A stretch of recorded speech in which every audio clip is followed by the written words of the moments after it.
The rain was falling hard over Seoul the night a former king of the underworld sat on a curb with nothing but the clothes on his back, and a stranger with barely enough to feed herself looked at him and said 4 words that would rewrite both of their destinies. "You can stay with me." Neither of them knew it yet, but that single sentence, spoken in the freezing dark outside a shuttered convenience store, was about to bring an empire to its knees. 3 days earlier, Amara Johnson had exactly 11,001 in her bank account and a single suitcase packed in under 6 minutes.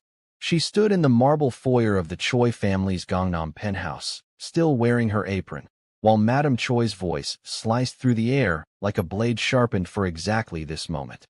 "You are a thief," Madame Choi said, holding up a bracelet that Amara had never touched in her life. "You are done in this house. You are done in this city. I will make sure no family in Seoul ever lets you clean their floors again." Amara had worked for the Choi family for 2 years. She had learned to bow at the correct depth for elders.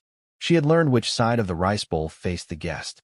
She had memorized the family's allergies, their moods, their secrets, and their cruelty, all while sending half of every paycheck home to her mother in Atlanta, a woman raising Amara's little brother alone after their father passed. Amara had come to Korea on a work visa through a hospitality program, chasing a promise of good pay and a fresh start. What she found instead was a gilded cage where she was invisible until she was useful and disposable the moment she was not. The bracelet had not been stolen by Amara. It had been sold weeks earlier by Madame Choi's own son to cover a gambling debt, and everyone in that house knew it, including the security guard who refused to meet Amara's eyes as he escorted her out. But truth has never mattered much to people who can buy silence. Madame Choi did not even wait for Amara to reach the elevator before she screamed after her that she would call every employment agency in the city and make sure Amara Johnson became a name nobody would ever hire again.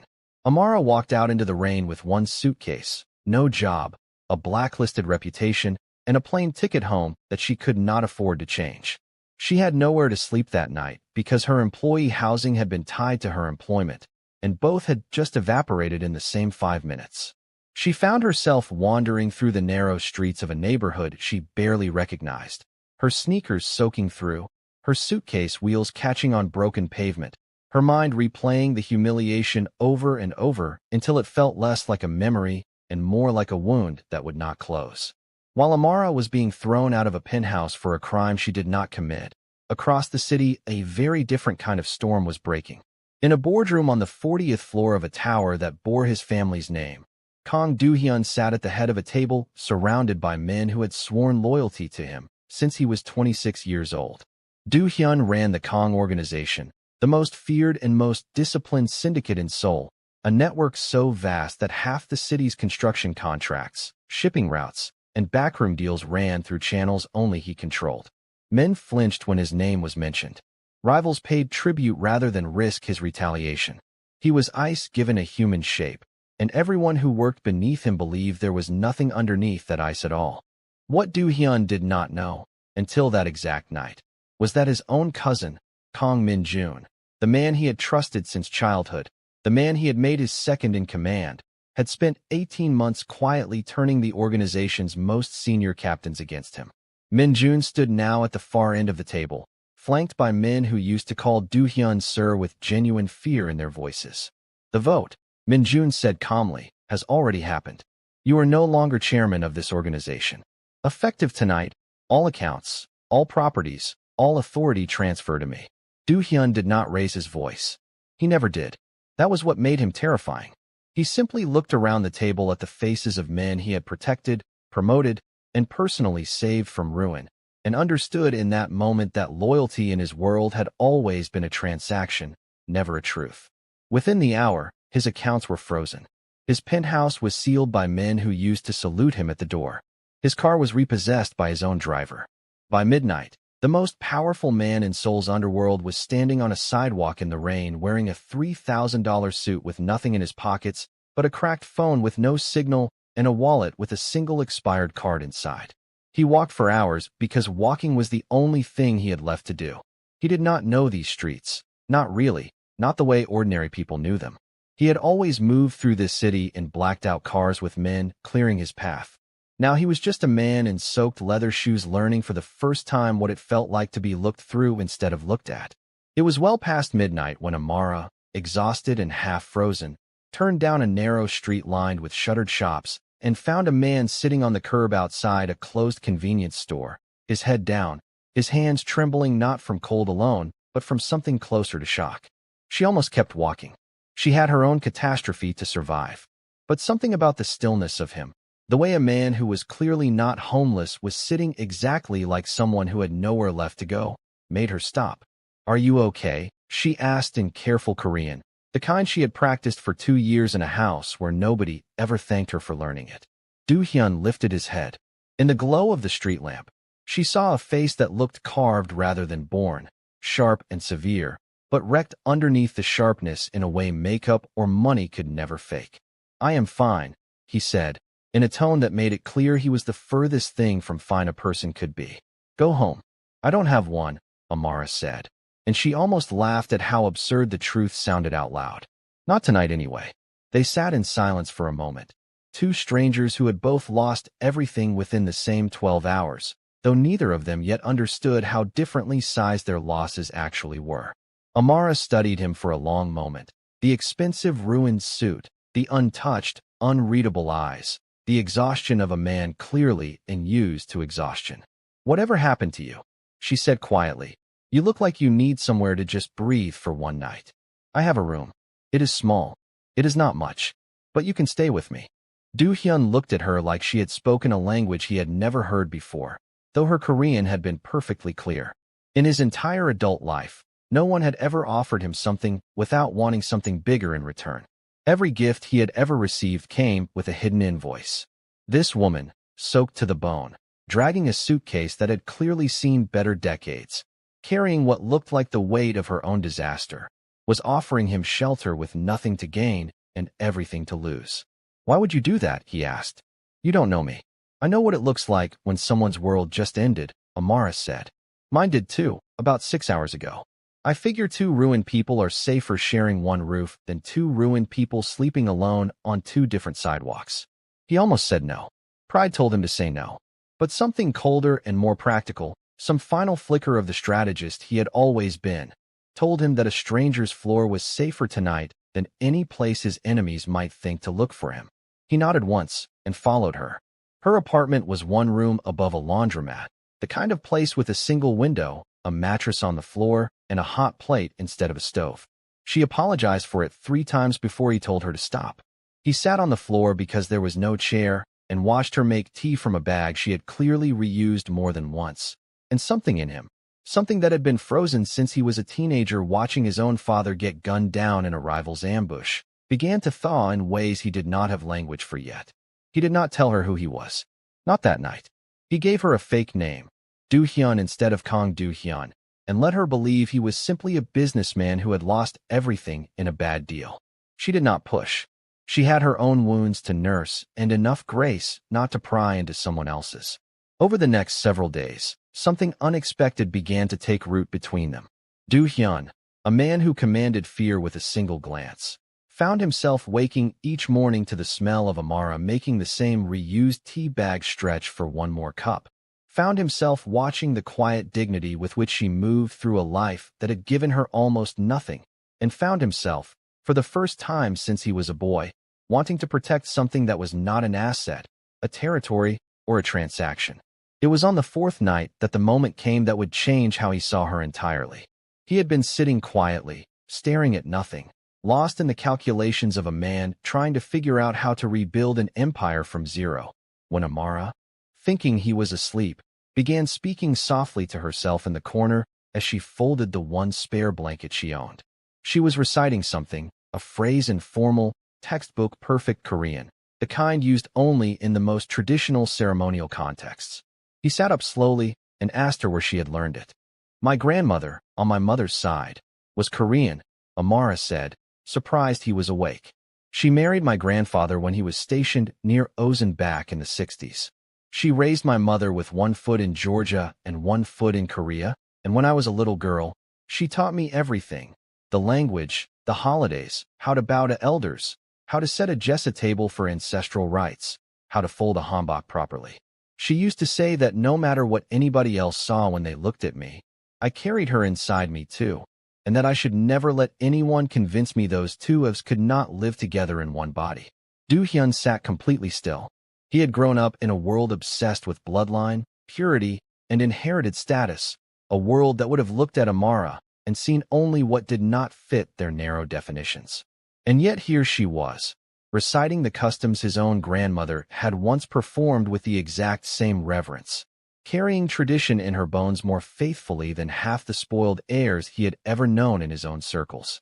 It struck him then with the force of a physical blow that everything he had been taught to believe about worth, about legacy, about who deserved respect, had been built on a foundation as flimsy as his cousin's loyalty. The days that followed changed the rhythm between them entirely.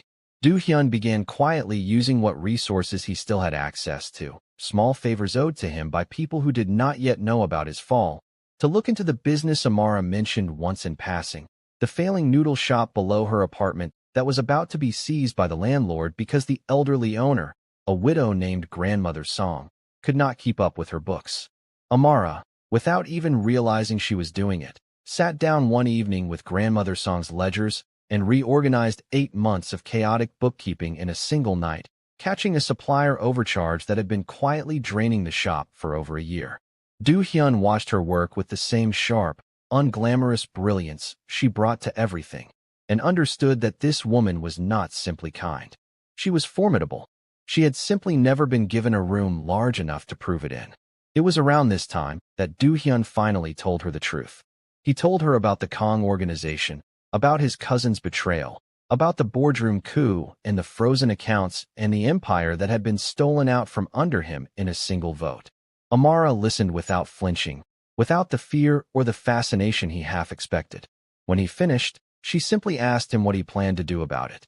If you're telling me about this channel, and you're new here, this is exactly the kind of story we live for, where love does not ask permission from the world's expectations, and where the people who are underestimated the longest are always the ones who rise the hardest. If this story already has its claws in you, make sure you're subscribed, because what happens next to Do-Hyun and Amara is the kind of reckoning you do not want to miss. I plan to take back everything that was stolen from me, Do-Hyun said quietly, but I am not the same man who lost it. I do not want to rebuild the empire I had. I want to build something that does not rot from the inside because I finally understand what loyalty is supposed to look like. And for the first time in this entire ordeal, I am not afraid because I am not doing it alone. Together, they began the long, careful work of dismantling Min-jun's coup. Do-Hyun still had allies buried deep enough that Min-jun had never thought to touch them.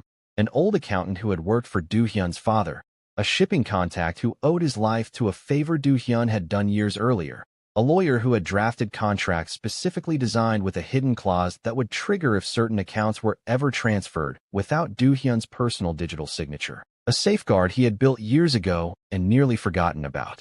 Amara, meanwhile, used the same sharp analytical mind that had cleaned up Grandmother Song's books to comb through financial documents Do-Hyun's old accountant smuggled to them. And it was Amara who found it, buried 3 layers deep in a shell company registered under Min-jun's wife's maiden name.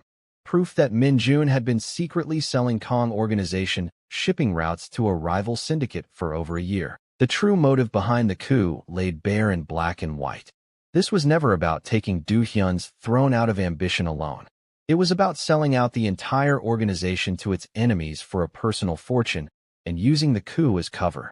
Armed with that evidence, Do-Hyun made contact with the senior captains who had voted against him, men who had followed Min-jun not out of loyalty, but out of fear and misinformation, men who had been told lies about Do-Hyun's supposed failures to justify the coup.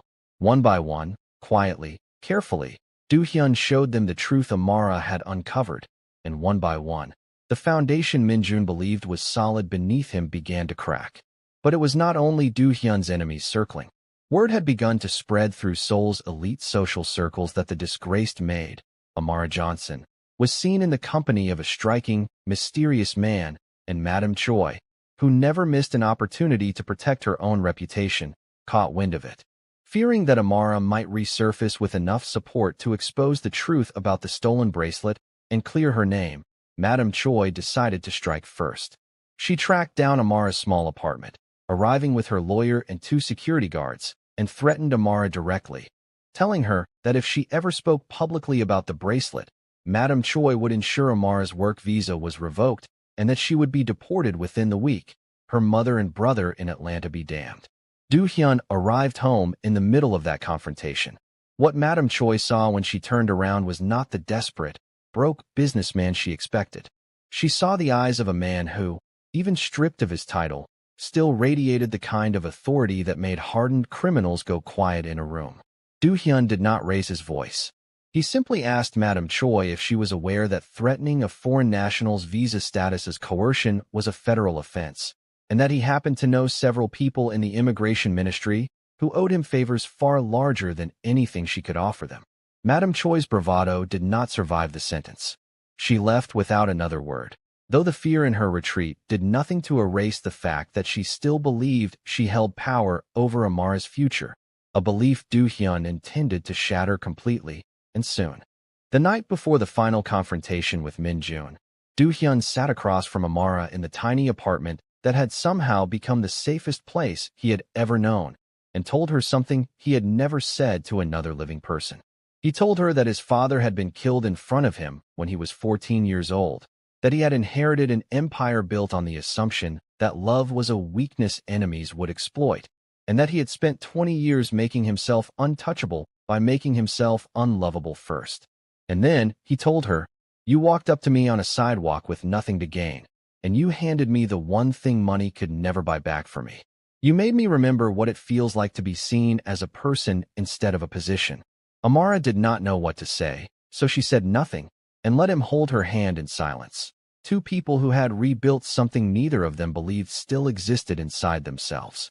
The confrontation came 3 days later, at a gathering Min-Jun had organized to formally announce his new leadership to the organization's full network of captains, financiers, and allied syndicates, a lavish event held in a private hall overlooking the Han River, designed to cement his stolen throne beyond any possibility of challenge. Min-Jun stood at the head of the room in a tailored suit, raising a glass to toast his own ascension, when the doors at the back of the hall opened and Kang Do-Hyun walked in, Amara at his side in a deep emerald gown that Do-Hyun had insisted on, not out of vanity, but because he wanted every person in that room to understand exactly how much respect she was owed. The room went silent instantly. Min-Jun's glass froze halfway to his lips. Do-Hyun walked to the center of the hall, unhurried, and addressed the room directly. He told them about the shell company. He told them about the sold shipping routes. He told them about the rival syndicate now quietly controlling nearly a third of what used to be Kong territory, because Min-Jun had traded it away for a private fortune while wearing the mask of a reformer. He produced documents, digital records, and testimony from the senior captains Amara had helped him convince days earlier, men who now stood at the edges of the room nodding in confirmation rather than denying a word of it. Min-Jun's face went the color of ash. He tried to speak, to spin the story, to claim manipulation and lies, but the men who had once flanked him at the head of the table were already stepping back, distancing themselves from a man who had just been publicly proven to have sold out every single one of them for his own gain. Within minutes, the same captains who had voted him into power stood united behind Do-Hyun once more, not out of fear this time, but because Do-Hyun had shown them the one thing Min-Jun never could, the truth, laid bare and undeniable. Min-Jun was escorted out of that hall by men who used to call him their leader, his empire, his stolen title, and his credibility gone in the same conversation. Do-Hyun turned to the room and formally reclaimed his position as chairman, not through violence, but through evidence, loyalty rebuilt on truth instead of fear, and everyone in that hall understood in that moment that the man standing before them had returned not weaker, but transformed. The final piece of justice came 2 weeks later, at a charity gala hosted by some of Seoul's wealthiest families, an event Madam Choi never missed, an event where she loved to parade her family's reputation in front of the city's elite. She arrived expecting the usual admiration, and instead found herself standing frozen at the entrance when she saw Kang Do-Hyun, fully restored to his position, more powerful and more respected than he had ever been, walking through the room with Amara Johnson on his arm, no longer dressed as a maid, but announced to the room as his partner and as the newly appointed director of a philanthropic foundation Do-Hyun had just established in grandmother Song's honor, a foundation Amara herself would run. Madam Choi tried to approach, tried to smile as though nothing had ever happened, but Do-Hyun stopped her with a single sentence spoken loud enough for the surrounding guests to hear clearly. He told the room, calmly and without a trace of anger, exactly what had happened to Amara and the Choi household. The stolen bracelet sold by Madam Choi's own son, the false accusation, the threats made against a woman with nothing left to defend herself with. He told them that the debt Amara had been blamed for had already been quietly settled, and the true records handed over to the appropriate authorities that very morning. Madam Choi stood in front of the entire gathering, exposed, her reputation crumbling in real time in front of the exact social circle she had spent her whole life curating, while Amara, dressed not in an apron, but in a gown that finally matched the dignity she had always carried, simply looked at her former employer and said nothing at all, because there was nothing left to say. The silence was its own kind of justice. In the months that followed, Amara's foundation grew into one of the most respected charitable organizations in Seoul, dedicated to supporting foreign domestic workers who had been exploited the way she once was, giving them legal resources, language support, and a path toward independence that she herself had never been given. Do-Hyun rebuilt the Kang organization on a foundation of loyalty earned rather than fear demanded, and those who had once whispered that he was too soft now understood that his softness, hidden beneath decades of ice, had been his greatest strength all along. And on quiet nights, in a penthouse far grander than the one-room apartment where it all began, Do-Hyun would sometimes remind Amara of the exact words she said to him on that rain-soaked curb, the words that saved him before either of them understood how much saving they both needed. "You can stay with me," she had said, to a stranger with nothing, and in doing so, she had given the most powerful man in Seoul something no fortune could ever buy him, a place, finally, to belong. If this story moved you the way it moved us to tell it, make sure you are subscribed to because we bring you stories exactly like this one every single week, stories where dignity outlasts humiliation, where real love refuses to ask permission from anyone's prejudice, and where the ones who were overlooked the longest are always the ones who rise the highest in the end. Drop a comment and tell us which moment hit you hardest. Share this with someone who needs a reminder that their lowest moment is never their final one, and we will see you in the next story.